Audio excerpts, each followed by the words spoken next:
Welcome to Conflict News 24. We have news stories for you from three different conflicts. Firstly, today is day 3 of the conflict in the Middle East between Israel and Hamas-based armed group PIJ, Palestine Islamic Jihad. So far, 32 casualties are being confirmed, and most of the killed are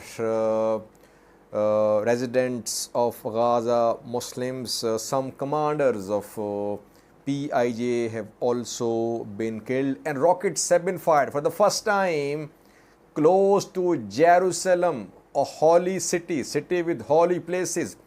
This is the first time that rocket firing from Gaza towards Jerusalem is being reported. Some children have also died due to this escalation in Jabalia yesterday.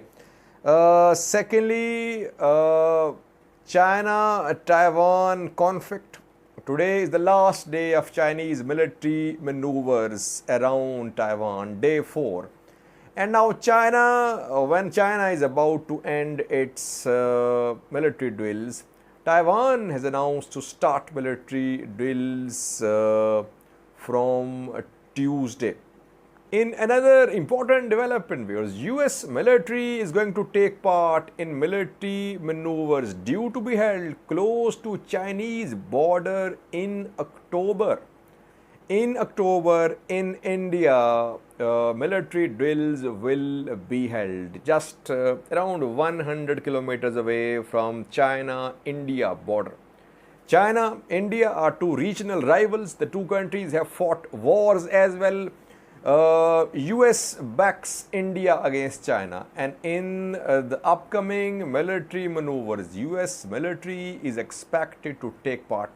Thirdly, we have details for you about the ongoing Russia-Ukraine conflict. Russian Air Force has conducted some airstrikes to stop Ukrainian offensive towards Kherson. Hundreds of Ukrainian soldiers have been killed reportedly on Mykolaiv, Kherson border. And we'll have a look at the comparative claims being made by the two parties in terms of infecting losses. What are the claims made by Ukraine and the claims made by Russia about the losses of the other side? Firstly, viewers, Middle East, day 3 of escalation between Israel and Gaza-based armed group PIJ. Israel is conducting airstrikes. PIJ has no air power. It can only fire rockets. PIJ does have drones and anti-tank missiles, but PIJ has not fired any missiles. Drones are not in operation as well. PIJ is drones. Israel is conducting airstrikes. We know that this escalation started after a PIJ commander was arrested in West Bank by Israeli forces. PIJ announced to respond. Israel started preemptive airstrikes. Israel says for almost 1 week these airstrikes will go on, and the airstrikes are targeting positions of PIJ. So far, 3 PIJ commanders have been killed. First killed was Taisar Jabari. Then yesterday, Khalid Mansour was also killed. He was killed in an attack on a building in Rafah area. The building collapsed totally, and his dead body was found under the rubble of this building in Rafah, close to Egyptian border. Khalid Mansour, who is from southern command of PIJ, has been killed. And thirdly, Rafat al-Zimili, who is another PIJ commander of missile unit, he has also been killed so far. PIJ is firing rockets, but rockets are being intercepted by Israeli air defense system. So no casualties, no losses suffered by Israeli military, Israeli civilians as well. Gaza's civilians are dying. So far, 31 casualties have been confirmed, and most of these killed are civilians. Some obviously PIJ commanders, fighters too, but some civilians. Most of these killed are civilians. And yesterday, in Jabalia, at a refugee camp, there was a strike. In that attack, some children were killed. 2 casualties have been confirmed so far after Jabalia incident. 2 casualties and 7 injured. Who carried out attack on Jabalia? It's still a mystery, viewers. Israel says it did not conduct any airstrike on Jabalia refugee camp. It says that PIJ fighters tried to fire a rocket into Israel, but the rocket was misfired and it was diverted towards this refugee camp. And a video is also being shared by several news sources showing a misfire of a rocket from Gaza territory. So it's not clear who is behind the attack on Jabalia, but 2 casualties there and 7 injured. Gaza's only power plant has run out of fuel. Israeli authorities are not allowing any entry of fuel. Gaza is encircled, though it has coast as well, but even its coastal border is under the control of Israeli forces. So no fuel is entering Gaza. That is why Gaza power plant is out of operations, and electricity shortage is being seen. Long power outage is expected. Since the start of this conflict, since last year, for the first time, rockets have been fired close to Jerusalem, a city with holy places for all religions, Muslims, Jews, Christians. Some rockets landed close to Jerusalem reportedly. So far, no end in sight to this escalation. Israel says its operation will continue for a week until the threat is neutralized. On the other hand, PIJ is alone. Main group Hamas in Gaza is not supporting PIJ so far. Escalation there, civilians dying, infrastructure being damaged, tall buildings in Gaza have been destroyed due to Israeli airstrikes, and so far no end in sight to this crisis. Secondly, Taiwan-China conflict. Today is day 4 of Chinese maneuvers around Taiwan. No new NOTAM has been announced by Chinese military so far. It means that the maneuvers will come to an end today. But after the end of Chinese maneuvers, Taiwan has announced to start military maneuvers from Tuesday. On Tuesday and Thursday, Taiwan will conduct military maneuvers in Pingtung County. It's a southern part of Taiwan. Taiwanese military maneuvers are not naval maneuvers like Chinese maneuvers were naval, air maneuvers, naval assets, air assets, and land assets of China's military were involved in the maneuvers. But what we have heard is that Taiwanese maneuvers will be on Taiwanese territory in southern Taiwan. It will not involve marine forces. Let's see. Secondly, another escalation from US. US Speaker visited Nancy Pelosi, and after that we saw that this escalation was seen in the Pacific Ocean, that China announced to start military maneuvers all around Taiwan, and life came to a standstill in Taiwan. Flights are just resuming now because flight operations had been suspended during these drills. Now reportedly flight operations are resuming in Taiwan. So all this escalation started with the visit of US House Speaker Nancy Pelosi to Taiwan. She returned, and after that, you saw what happened. Now, a new escalation is in the making. In October, India is going to conduct military drills close to Chinese border. India, China have been fighting over border disputes. They have fought wars as well, like in 1962. And last year they fought in border areas in which some casualties on both sides were reported. Now, India is planning military maneuvers in Uttarakhand, which is a state there, around 100 kilometers away from China-India border. Maneuvers will be conducted. And reportedly, US military is considering joining these military maneuvers close to Chinese border. US backs India against China. In order to contain Chinese influence in the region, US backs India. India, on the other hand, has very good ties with Russia as well. India, Russia, traditional allies for decades.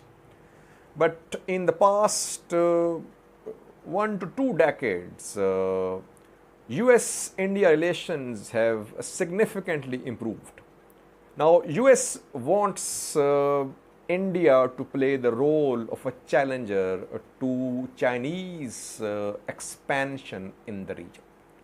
Let's see, will US be part of the maneuvers? Not officially announced so far, but it is being said that US military will be there. Around 10,000 military personnel will be part of these maneuvers 100 kilometers away from Chinese border in October. Could this lead to some large-scale escalation?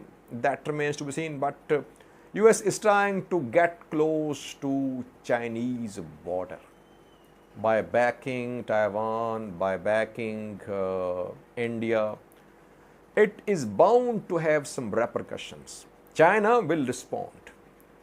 It can respond through economic measures, through diplomatic measures, through military measures. Well, it was Russia-Ukraine conflict yesterday, and before that I reported that Ukraine was planning a counter-offensive on Kherson. Kherson is the first major city which came under Russian control.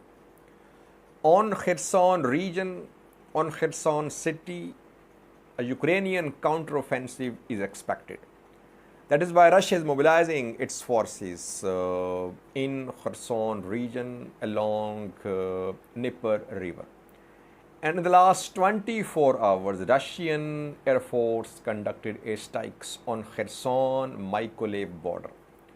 The purpose of these airstrikes was to stop the movement of Ukrainian military towards Kherson and to target the bases of Ukrainian military close to Kherson, from where a new offensive on Kherson is expected. So, Lozovoye, Andreyevka, and Belogorovka are 4 places. A fourth one is Dolodovye. 4 places in Kherson were targeted by Russian Air Force in the last 24 to 36 hours. Precision airstrikes, Russia says, but hundreds of Ukrainian fighters, Ukrainian soldiers have been killed in these airstrikes. No confirmation from Ukraine so far. Ukraine has not acknowledged the killing of its soldiers. But Russia claims that it has inflicted heavy losses on advancing Ukrainian units which were advancing towards Kherson region from Mykolaiv. Secondly, Bakhmut is still contested, viewers. In a briefing 3 days ago, I reported about fighting for the control of Bakhmut. Russians are trying to take control of Bakhmut, but they have not been able to take control of Bakhmut so far. Same is the case with Avdiivka. So, in terms of territorial gains, Russians have not made any considerable gains in the last 24 hours. But Russians have inflicted some losses on Ukrainian military, which is planning a major offensive on Kherson region. Secondly, officially the two sides are on daily basis sharing losses of the other side. Ukraine is sharing details of Russian losses and vice versa. Just a look at what the two sides are claiming. Russia says that 263 aircrafts of Ukraine have been destroyed so far. And Ukraine claims 223 Russian aircrafts. The number is almost the same. Helicopters, Russia claims 145 of Ukraine destroyed. Ukraine says 191 of Russian Air Force. Almost the same numbers. Then drones, Russia says 1,693 drones of Ukrainian forces destroyed. And according to Ukraine, 750 Russian drones have been destroyed. And we know that Ukraine is operating more drones than Russia. Russia is handicapped in terms of having modern combat drones. Ukraine does have some TB2s and others. Russian or Lon are not very modern, very advanced drones. Russia reportedly did import Iranian drones, but Iranians are again not very widely battle tested. Turkish TB2s are extremely battle tested, which Ukraine is using.